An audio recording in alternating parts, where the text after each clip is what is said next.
Hello everyone. In this video, we will learn about the shortest job first scheduling algorithm. Shortest job first scheduling.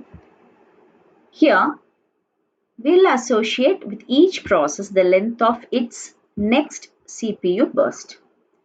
And that length will be used to schedule the process with the shortest time. When the CPU is available, it is assigned to the process that has the smallest next CPU burst.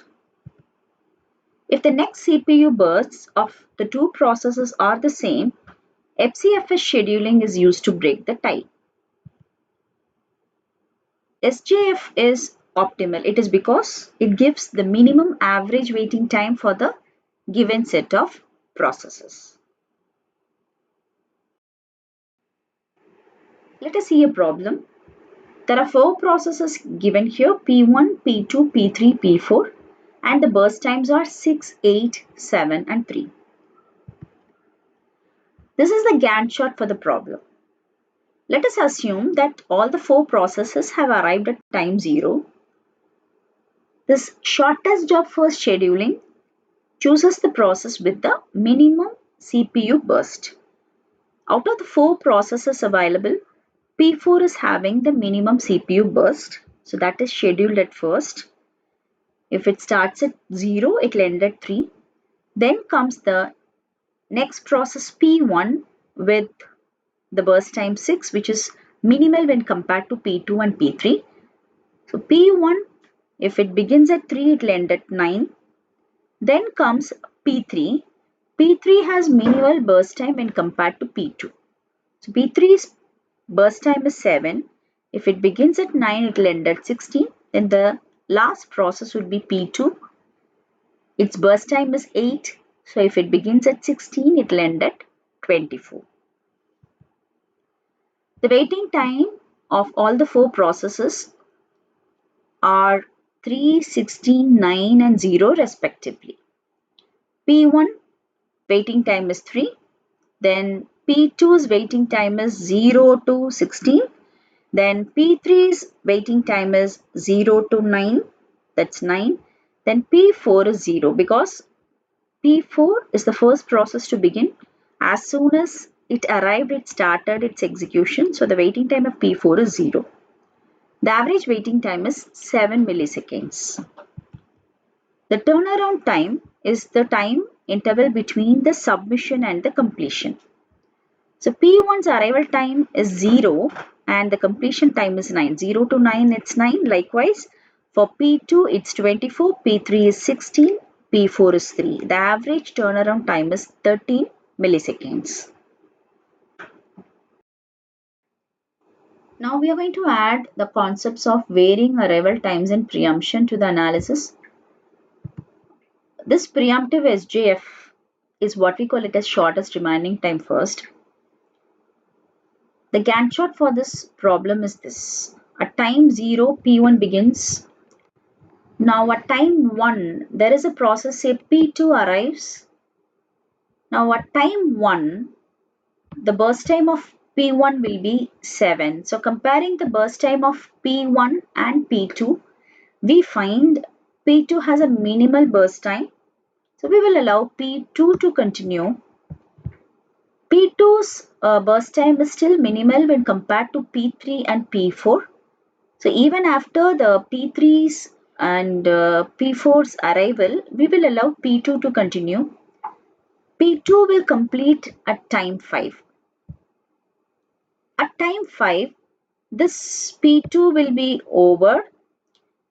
Now checking the remaining processes P1, P3 and P4, we have to find the process with a minimal burst time. We find P4 is having only 5 burst time. So P4 is the next process to continue. So P4 will continue. If it begins at 5, it will end at 10. So once P4 also completes, when we check, there are 2 more processes remaining, P1 with the burst time 7 and P3 with the burst time 9. So comparing, P1 is minimal when compared to P3. So P1 will begin at 10, it will end at 17. because it has 7 milliseconds still more to complete. Then the last process to execute is P3. It will begin at 17 and it will end at 26. So this is how the processes will execute. In case if there is a varying arrival time, we will add preemption to the analysis. Now let us see how to compute the waiting time for each and every process. So P1's waiting time, we have to check. P1 begins here, but there was an interruption in between and it gets completed here. During this time period 0 to 17, when we check, P1 has been waiting during this period and during this period, while P2 and P4 were getting executed, P1 has been waiting. So this is the period of waiting for the process P1. So 1 to 10, the waiting time is 9. For P2 it is 0. Because the arrival time of P1 is 1, it started its execution at 1. So the waiting time of P1 is 0. Now the waiting time of P3 is 15. Arrival time of P3 is 2. It begins its execution at 17. So 2 to 17.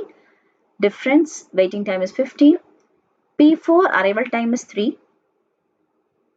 It started its execution at 5. So 3 to 5, 2 is the waiting time. So the average waiting time is 6.5 milliseconds. Then the turnaround time, it is the time interval between submission and the completion time. So P1's arrival is 0, completion is 17. So 0 to 17, 17.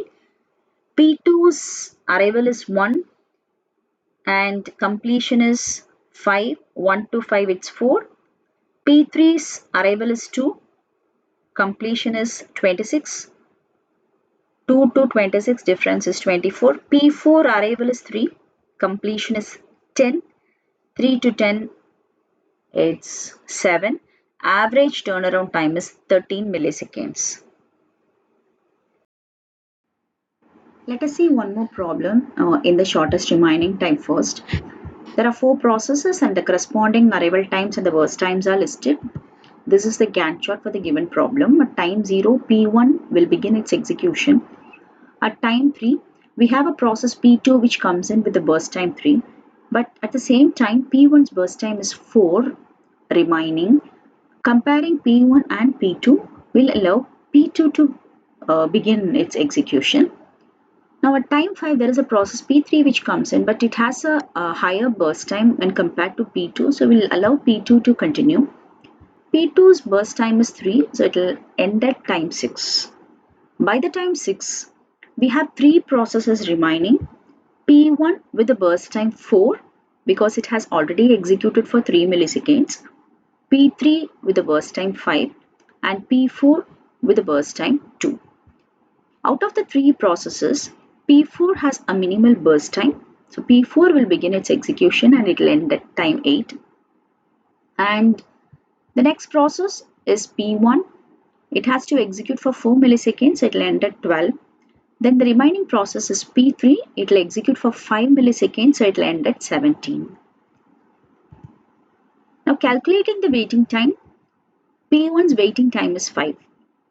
Here, this phase it is executing and here it is executing. It gets completed here.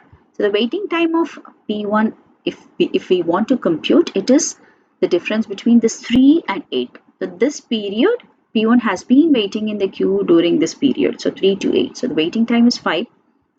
P2's waiting time, P2's arrival time is 3, but immediately it begins its execution. So the waiting time is 0. P3's waiting time is 7. The arrival time of P3 is 5, but it started its execution at time 12. So P3's waiting time is 7. And P4 arrival time is 6.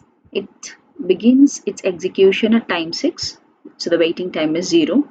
Average waiting time is 3 milliseconds.